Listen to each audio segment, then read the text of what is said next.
सामने आई है जिसमें एक युवक ने अपनी पत्नी को ही दांव पर लगाते हुए महाभारत की द्रौपदी वाली कहानी की पुनरावृत्ति कर दी।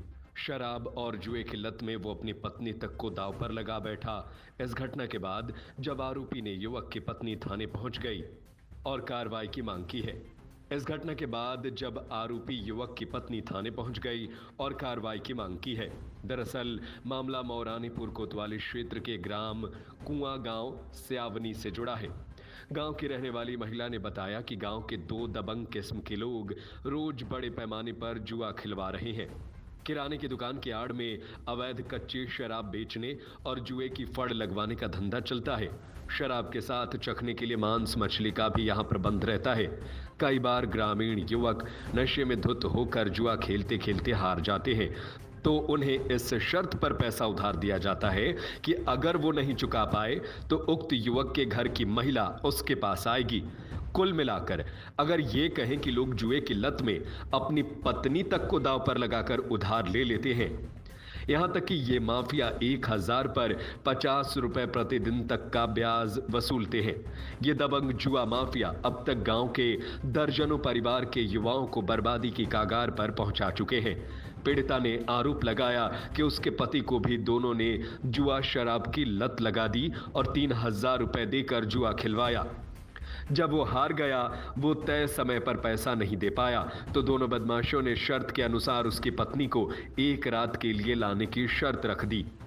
इस बात पर पति ने रजामंदी कर दी और रात को घर में नशे में आकर पति ने अपनी पत्नी से रात भर के लिए साथ चलने को कहा। ये सुनकर सख्ते में आई महिला सीधा पुलिस के पास पहुंच गई। वहीं इस संबंध में मौरानीपुर कोतवाली पुलिस तत्काल मामले को संज्ञान में लेकर कार्रवाई में जुट गई है। ये शिकायत ही है कि मतलब हमारे जो पति हैं जो मतलब दिवाली पे जुआ खेला इन्होंने, जुआ में मतलब पैसे मतलब उन लोगों ने उधार दिए।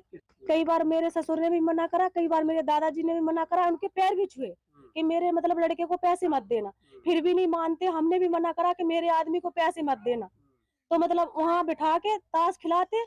वहाँ इनने किराने की दुकान खोल रखी, उसके पीछे कच्ची पक्की दारू बेचते हैं और वही मछली चिकन एकन बना के आदमियों को खिलाते, मतलब पति को जो भी जाते हैं उनको वहाँ खिला के पिला के। और जो गोटी राम महाराज है वो छूट डालते हैं, छूट डालने के बाद वो उधार दारू दे के और हमसे पैसे दिलाता है।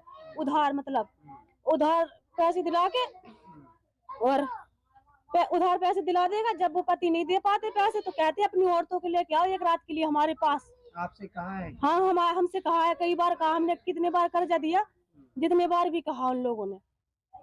ठीक है, में अगर हार गए हो तो पत्नी को लाओ। हाँ, जुए में नहीं, जुआ हार जाते ना तो जैसे पति तो मजदूरी करता, वो तो चुका नहीं पाता क्योंकि पत्नी है, 2 बच्चे हैं, पढ़ाई लिखाई का खर्चा वो कहाँ से देगा।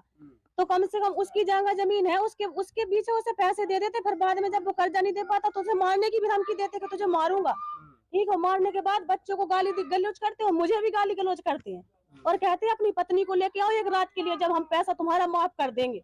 अच्छा। हाँ, पुलिस से शिकायत की? हाँ, पुलिस से शिकायत की थी। कल मैं 1:30 बजे गई थी एप्लीकेशन देने, पर पुलिस ने आज अभी तक कुछ आई नहीं हमारे गाँव में। आपको बताते चले कि ये कोई नई घटना नहीं है जब जुआ व शराब खिलाने वाले माफियाओं की करतूत सामने आई हो। बहुत से लोग तो चुपचाप इन दबंगों के सामने नतमस्तक हो जाते हैं। फिलहाल देखने वाली बात होगी कि समाज को कलंकित करने वाले आरोपियों के विरुद्ध क्या कार्रवाई अमल में लाई जाती है। झांसी से रवि परिहार की रिपोर्ट।